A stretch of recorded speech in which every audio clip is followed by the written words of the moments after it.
Hola a todos, yo soy Andrea López, directora de Patercos, y en este vídeo os quiero hablar un poco sobre el tema del fruncido en una manga farol. Vamos a ver diferentes grados de frunce, es decir, cantidad de tejido que le hemos abierto, cantidad de volumen, perdón, que le hemos abierto al patrón, para luego fruncir y que cree ese efecto abullonado. Vamos a hablar del grado de frunce y veremos diferentes ejemplos con un fruncido más pequeño y un fruncido más grande. Y siguiendo con el ejemplo de manga farol, cuando hacemos un abullonado tenemos que tener en cuenta dos cosas importantes. Por una parte, la cantidad de vuelo que le queremos, de recorrido extra que queremos abrir en la pieza de patrón para que luego todo eso se frunza y haga ese efecto farol en la manga. Y por otra parte, el tipo de tejido que vamos a emplear. Y es que un tejido fino, delgadito, con caída, va a permitir que abras mucha más cantidad de recorrido, que le des mucho más volumen al tejido, y aún así el frunce no parecerá tan exagerado que si a lo mejor lo hacemos en un tejido más grueso o con más cuerpo, sin irnos más lejos a un tafetán de lino, por ejemplo. Fijaros, tengo aquí una gasa. Pongamos que cogemos esta cantidad de recorrido de lado a lado de la pantalla y si yo hiciera un frunce, realmente he fruncido una gran cantidad de tejido en un espacio muy pequeño y el volumen no es tanto. Sin embargo, voy a coger un tafetán de algodón, misma cantidad de tejido, y lo voy a fruncir. Aquí me cuesta un poquito más coger toda la cantidad de tejido porque ya abulta más. El volumen creado quedaría, al recogerlo, más marcado, porque el tejido de por sí abulta más, tiene más cuerpo, entonces enseguida que le pones un poco de resistencia, los pliegues son más definidos. Y en definitiva la costura de arriba también sería más gruesa, porque el tejido, aunque es la misma cantidad que en el anterior, ocupa más de por sí.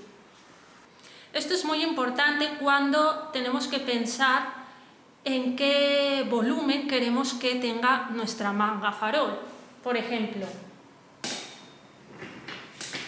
tengo aquí puesta una manguita, es un tejido de satén, sería parecido en caída y cuerpo a la gasita que os he enseñado antes. Esta cantidad de tejido, veis que es un abullonado muy disimulado, muy leve. Esta cantidad de tejido es la manga base, todo lo que os voy a enseñar parte más o menos de la misma manga base, es la manga base por 1,5, el recorrido inicial de la manga base por 1,5. Sin embargo, vamos a ir viendo la diferencia en grados más altos de frunce. Esta manguita, ¿vale? La vamos a ir comparando con la primera siempre. Esta manguita tendría el frunce multiplicado por 2, manga base por 2. Fijaros también cómo se acumula en el puño el tejido. Esta de aquí tendría el recorrido de la manga base multiplicado por 3.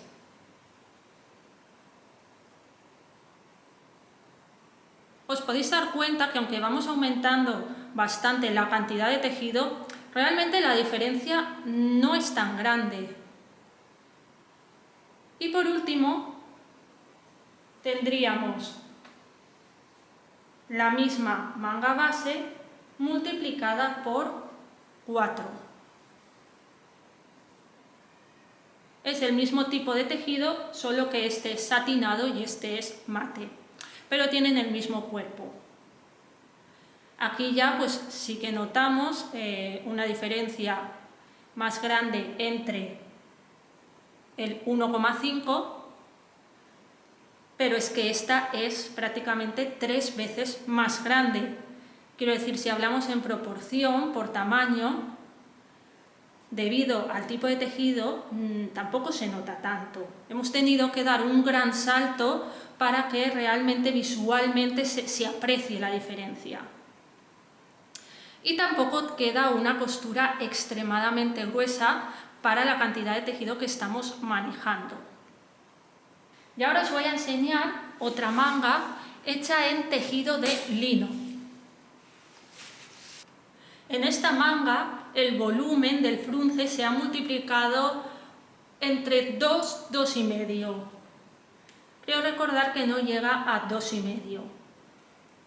Si os fijáis, el frunce en lo que es la costura no es muy abultado, porque ya digo que no es una gran cantidad, pero al tener el lino más cuerpo, la manga de por sí casi que parece que tiene el mismo volumen que tenía en este caso la de por 4. Fijaros el tamaño, cómo hace el tamaño el abullonado. Y sin embargo esta manga es más pequeña. Básicamente espero que esta muestra de diferentes grados de frunce os sirva de ejemplo, os sirva como guía a la hora de pensar cómo queremos conseguir el volumen en nuestra manga. Ya digo, hay que pensar tanto en la cantidad que queremos, en combinación siempre con el tipo de material que vamos a usar. De esta manera, dependiendo del proyecto que vayamos a hacer, podemos escoger un tipo de patrón u otro. Nos vemos en el próximo vídeo.